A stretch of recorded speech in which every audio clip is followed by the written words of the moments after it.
witches, welcome back to my channel. It's me, your local chaotic witch, and I'm actually in my kitchen today, which is crazy. I'm usually always in my office, and today I am talking about some of my favorite herbal allies for winter months. These are both kind of spiritual and herbalism benefits. I am not a certified herbalist. If you have any questions about anything I'm talking about, any of these herbs, please talk to a certified herbalist. Don't just take it because I told you to, okay? Okay. I have kind of a collection here of all of the herbs that I have been working with more for support through the winter months, through kind of eating dryness, getting through the cold, getting through the snow, etc. And I'm going to talk a little bit about each of them and some of my relationships with each of them. And I did notice, you know, very kind of quickly that this year the herbs that I was working with and the kind of herbal allies I was choosing to work with more frequently changed as the seasons changed, which is normal. I feel like there are certain periods where we may connect with an herb or an herbal ally a little bit more than normal. So just to introduce you to everyone at the table, we have mallow root, which I didn't want to pull out because it's super messy. But this is what he looks like. Melon in the form of Melon torch, Juniper, of course, reishi, and chamomile. It's not that I don't work with the other herbal allies, especially the big ones like rue, rose, rosemary, mandrake. I do, but I do find that these are the ones that I'm kind of gravitating more. There's actually one other one, maybe two other ones that I've been working with a lot. That's garlic. So at the table here, we have my herbal ally set up for the winter months, and also all of my immunity is on the table. So I'm gonna kind of go through, I've already talked a lot about Juniper, so I'm gonna save her, him, them for last. So I'm gonna kind of start off in this corner, go from here. I always work with garlic. Garlic is super important in Italian American folk magic. It's associated with Archangel Michael. It is a very hot herb, very good for immunity, very good for protection from not only spiritual things, but from the common cold. So I have been working a lot with garlic, not necessarily, well, I have been eating a lot of garlic. I always eat a lot of garlic though, but I got some Fuoco Calabrese from Samaruta Remedies, which is basically Calabrian fire cider. It has a lot of garlic in it. And garlic is basically a staple. I'm using it more along with onions as I'm making a lot more soups. So I'm kind of creating more veggie broths with garlic in it. I also have a garlic braid by my door. Garlic, protection from evil. What more can you say? Anything that you can associate with Archangel Michael, you can find in a clove of garlic. My favorite baby. Mallow is an interesting herb because we have kind of an on and off relationship. I'm talking about these herbs like I'm fucking them, and I think that's so funny. I'm like, yeah, garlic, always there, always ready. Mallow, you may call them at 3 a.m. and they may not answer. So mallow or marshmallow root, this is Althea officinalis, not common mallow, also known as malve, is known as a cure-all in Italian American folk magic. Energetics, to my understanding, are damp and cool, so it's really good for moisturizing, bringing moisture to anything. Currently, I have some marshmallow ice cubes in my freezer, which was a tip from one of my coworkers who is an herbalist, is you make a cold infusion of marshmallow and then you freeze it, and whenever you have kind of dryness or dry throat, you suck on it. So because it's been so ridiculously dry in Colorado up until kind of our really big snowstorm this past week, I have been relying a lot on mallow. Not only the marshmallow ice cubes, like lozenges, but also a marshmallow glycerin, just to kind of help rebalance everything.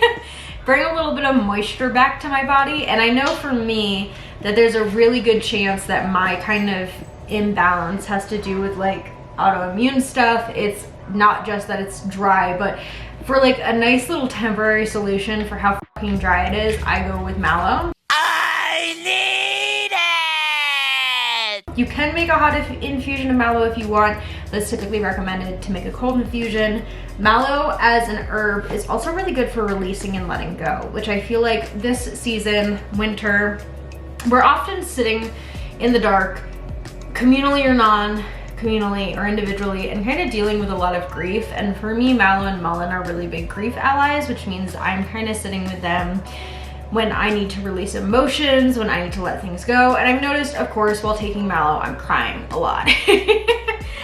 It's normal whenever I take Melon, either as like a flower essence or when I burn it or whatever I take Mallow, there's always like stuck up emotions in here that kind of start releasing. And that's kind of having to do with both the kind of, I always say, like, if you want to know more about a plant, learn about its herbal functions, where it grows, about it, Mallow will loosen up all the kind of mucus and the gunk and help you expel it. So while Mallow is really good for all of the mucous membranes in your body, Melon, on the other hand, is really good for the respiratory system, and we carry all of our grief right here. So this was a gift from Chamomile Remedies after I got the Calabrian Fire, which I take every day like a charm to keep a cold away. And I would love to just chug it, but I'm just doing a drop for fall. But both of these herbs are huge, huge grief allies for me. I'm noticing that mallow root, there's just a lot coming out, and like I didn't even think about it until like I had stopped taking the glycerin, and I noticed that I had been crying like every day the past week. They ask you how you are, you just have to say that you're fine when you're not really fine, but you just can't get into it because they would never understand. Yeah. Melon is very similar, grief ally. Melon torches are typically used in like funeral processions. So this is, you'll burn it.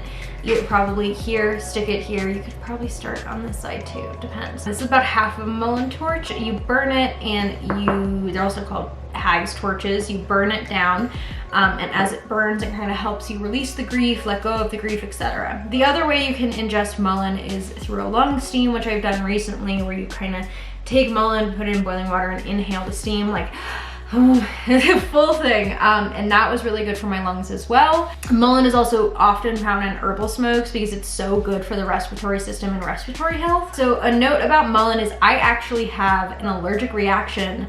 Not even allergic. Melon, the outside, if it sometimes touches the skin or gets caught in your throat, like the leaves, it can have a irritating effect. Which is really interesting because Melon is such a powerful respiratory ally for your lungs, but it's really irritating if you get a leaf like stuck in your throat. I've done so many hacking coughs on behalf of this guy. Which is why if you're making Melon tea, it's really, really important to be careful that you strain everything super carefully, because otherwise you're gonna just cough everything back up. I, at work, oftentimes accidentally work with it and then inhale it, or it gets in my mouth and it's like, it feels like there's something stuck in your throat. So really interesting note about Melon, be careful with the leaves. Please. We're skadoodling on. Reishi is new for me, so I'm not going to be able to say a lot about my relationship with Reishi. This was a recommendation from a nutritionist friend, which I hope you're watching this. I put like a tablespoon, a gram or two in my coffee every day. It's very much, reishi is like a fruiting body. It's a mushroom. And Radical Remedies is pretty good with the book talking through what reishi is good for. It's an ancient adaptogenic fungi traditionally used to soothe and calm the spirit. It's also really good for immunity. So I've taken it every day, and I started taking basically all these vitamins and reishi every day probably a little bit before like mid-December, and currently, knock on wood, have not gotten sick yet. Despite everyone around me being sick, I am not sick. Okay, the relationship with reishi, I need to kind of explore it more because I am taking it every day, or at least trying to take it every day, which actually I gotta remember. I have to take mine right now. So you just take like, I think the half of a teaspoon is 1 gram. I take 2 grams every day. One.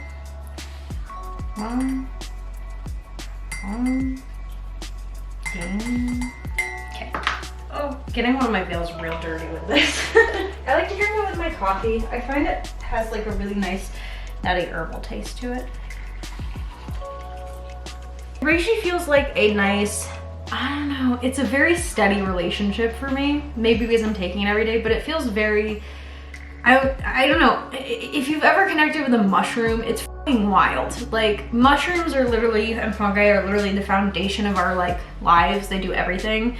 So ingesting a mushroom, for me, always just feels like talking to a god. It feels like I'm having a conversation with a ancient divine entity, and I don't know exactly what's going on. It's delicious though. Moving on, chamomile. Chamomile is a solar herb in my opinion. You can tell by how like bright it is, but honestly, chamomile in the winter, I don't know why, but like the amount of chamomile tea I've been drinking, the amount I've been attracted to chamomile, maybe it's because I need a little bit of brightness during the winter. I need a little bit of floral, and chamomile reminds me of spring.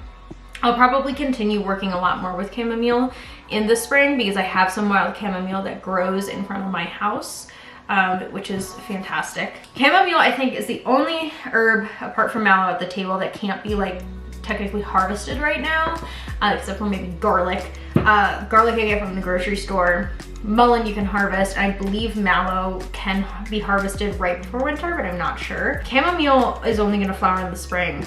But I think that kind of light herbal taste, along with calendula, kind of two herbs that are very solar, very bright, very floral, are kind of helping me right now. Maybe it's because I'm depressed, but like I got a touch of the winter blues, as they say. Chamomile is really good for bringing in prosperity and money, and chamomile has been the herb that I've been working with the most for this. Finally, Juniper, my baby. Juniper is an evergreen, and because of that, Juniper and pine feel so like dependable in the winter. It feels like if I really need something, I can go ask the pine tree in my backyard or the juniper tree in my front to help me, and they will automatically help. Or, you know, they'll stab me and say, no. So how I can tell that she's not in a bad, like this juniper is like ready to be in this video, is because I'm grabbing it on the spiky parts and I am thriving. I hope this actually is a juniper from the bush. I really only harvest juniper around certain points of the year. I try not to go out and take too much, I think, because for me, this is a plant that is actively working for me or working with me all the time, especially in like protecting my home. So I'm super careful to take too much. This specifically is Rocky Mountain Juniper, also known as Colorado red cedar, western red cedar, and western juniper. Yeah, the plant is dried, and the app was like, this plant's all right, but it could be better. And I'm like, yeah, I picked, it's not attached. I had some berries, like small berries, earlier in the spring. I'm still waiting. So yeah, this is Rocky Mountain Juniper, specific to the Rocky Mountains, which I love as like a daughter spirit of a plant. Absolutely adore Rocky Mountain Juniper, and I think it adores me too. I'm testing it. Yeah! I'm like, do you like me? Ow! Ooh. That's it, you already did it, don't do it again. Juniper for me is for exorcism, purification. I literally burn it like once a week because not only do I love the smell of it, but I love, love, love the kind of way it makes my space feel. It's also protection from theft, protection from all these really good things, and for me, oh my god! Oh, look, I can see where the berries are gonna come in. Dude, that's so exciting. Huh? So cool. I don't know why I've been gravitating to juniper so much recently. Before it was just kind of like an ally I worked with sometimes, and I'm thinking that maybe now, because it's winter and juniper is really, next to pine, the only plant that's alive in my yard, I'm just finding myself talking and communing and working with her a lot. And while I still work with other plants like rue, basil, oregano, all these kind of other allies that have always been in my practice and continue to be in my practice, I still work with them, but I'm finding that I'm gravitating towards different herbs as it comes into the colder seasons. So yeah, these are my herbal allies for winter. I hope that you enjoyed this video. Let me know what herbal allies you like to work with during the winter seasons, whether it's for grief support, immunity, etc. Let me know in the comment section. Yeah, I hope you enjoyed this video. Remember to drink water. Have a great rest of your day.